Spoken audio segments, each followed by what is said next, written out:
Hey everyone, welcome to another episode from Pro Engineering. In this episode, we are going to replace the factory steering servo for this Traxxas with this guy over here. This is a Savox SV-1270TG. The reason why I'm going to swap this out is nearly every forum that I've looked at for Traxxas products all mention to get rid of the steering servo as soon as possible. I am not an aggressive driver, but more importantly, I do not have very much time to take these toys out. But when I do get the ability to take these things out, a failure, one of the very few times I can drive them, is simply not an option. I've had a number of these Savox branded servos for years and they've always been fantastic, so I am not even going to tempt fate. We're going to get the servo out. And this will be easy because in an earlier episode, I did pull the belly pan on the truck, exposing the steering servo. For those of you not familiar with this model of vehicle, Traxxas has done a very nice job of putting a number of flathead hex drive screws all on the bottom of this. That just pops this off. And you now gain quite a lot of access to both the transmission, the motor, steering servo, and the drive shaft. I must admit that I was very surprised to see such a tiny standard servo. Well, I shouldn't say tiny and then standard, but on this truck, this standard servo seems absolutely minuscule. To remove it, we're gonna, actually, I don't even know how to take the electronic. Oh gosh, that's gonna be, we're gonna have to figure out how to unplug it. But in the meantime, we will unscrew this here, and that should take off the tray that holds the servo in place. With those two screws out, I do wanna take the servo horn off here. And there is our servo. I've reinstalled both of the screws just to not lose them. And now we are going to have to take the body off to unplug the servo. Removal of the body was pretty simple. Traxxas has these very large screws that hold the body down at a variety of important points. And it really provides a rigid mount for the body, but not too many screws to make it difficult to pull off. Now that the body is removed, we can just unscrew the receiver box, and I see one screw here. And then in front of it is the seal for all the wiring to go into the receiver box. So we have to unscrew these two, and then we should have the entire box come off. All right, there's that cover, and then the lid off of the receiver box. This cable here is the servo. And finally, it'll wiggle out.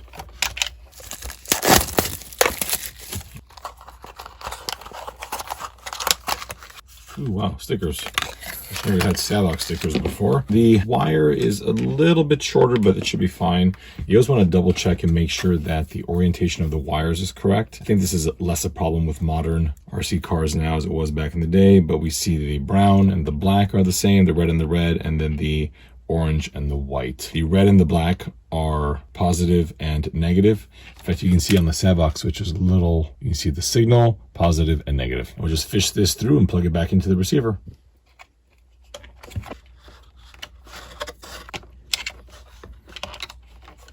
Okay, that's in. And again, when you're plugging it in, make sure that you have everything oriented in the correct way and that you are in fact plugging it in to the correct port. Steering is channel 1 on this receiver. Noting the orientation of the original servo, we'll take off the bracket here and put it on the replacement servo. These screws here are 2.5 millimeter. The Savox servo that I'm installing is not waterproof. It is merely water resistant. The servo that is coming out of this car is waterproof. Interesting. This is actually a little bit narrower. I wonder why that is. I'm actually surprised to see that the Savox doesn't have the same offset. All right, we're gonna have to think about something here. I'm gonna go ahead and mount one side of this real quick and see what we're working on the other side. I'm gonna take a flush cutter and just very, very, very lightly just snip off the end on both sides of the servo. I'm probably taking off less than 0.5 millimeter, and that should allow the screw head to clear. Okay, and just that little trimming, and this thing's gonna fit just perfectly. I really hate doing things like this, but the alternative is, I don't know, 3D printing an entirely new servo mount, or I just want this in.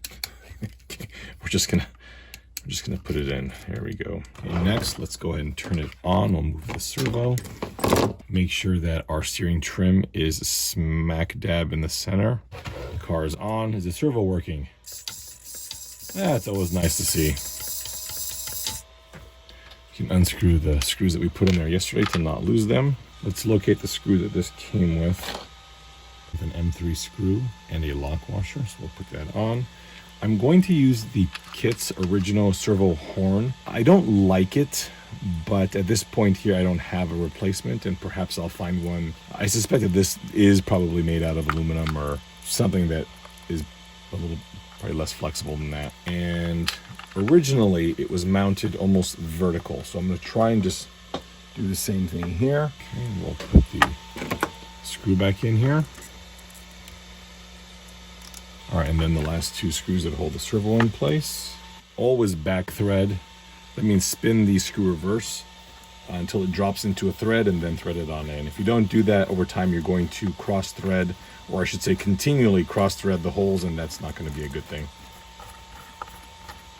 So the servo is in. It's going to be hard for me to adjust it with the thing just sitting here. So we'll leave it in the center for now, and we'll just see. Ooh, that's nice.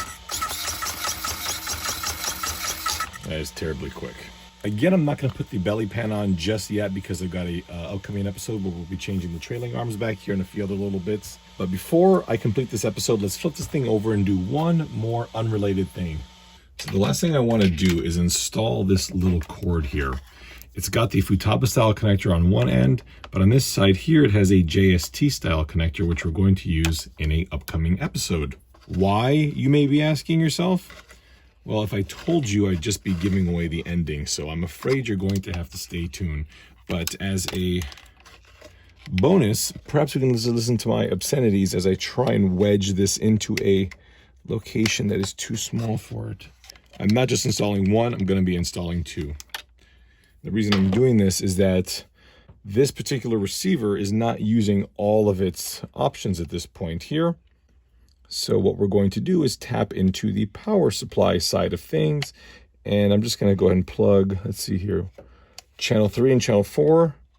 We're going to use your power. I buy these connectors on eBay. They're very inexpensive. I probably have quite a number of them. Okay, I've got these wires all plumb. Now the fact that one is going into channel 3 and one is going into channel 4 is irrelevant. The radio that came with this truck is only a 2-channel. Therefore, it's not like I'm going to control anything with those channels. I'm simply going to use them for their voltage. Reinstall the cap. Make sure you get the antenna that's sticking up inside of there. Otherwise, you're going to have a leak path. So lastly, we'll put the seal in here. Our box is all put back together. Well, that wraps up this video. So we've got our servo installed, and next we'll come back and investigate the rear suspension, see how we can beef that up, as well as updating the hex adapters on all 4 wheels with some aluminum ones. But we've also got to address this interior. So you'll be seeing this truck for a few episodes coming up pretty soon. So I do appreciate you all watching. Thank you so much, and we'll see you soon.